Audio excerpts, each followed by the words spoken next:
Welcome to Kenton's videos. Enjoy the video.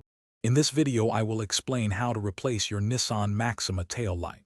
First, gather your essential tools such as a Phillips head screwdriver, a flathead screwdriver, and your new replacement bulb.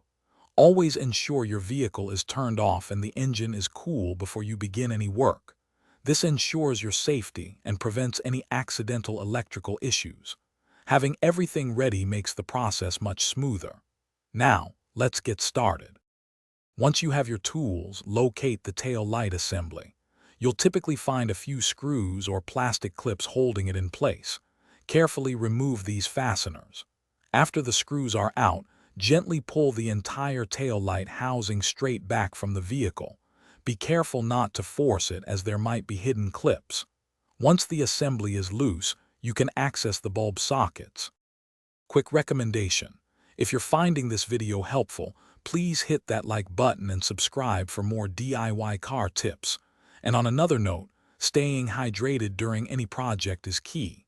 Stay refreshed anywhere with the amazing Owala water bottle. It's perfect for keeping your drink cold while you work. Check the description below for a link to the Owala bottle and other great deals. Now, let's get back to the video. With the tail light assembly removed, you'll see the bulb sockets. Twist the specific socket for the faulty bulb counterclockwise to unlock it. Then, gently pull the old bulb straight out. When inserting the new bulb, avoid touching the glass with your bare hands as oils can shorten its lifespan. Push it firmly into the socket. Before reassembling, test the new bulb to ensure it illuminates correctly. Thanks for watching. Consider subscribing if we helped you.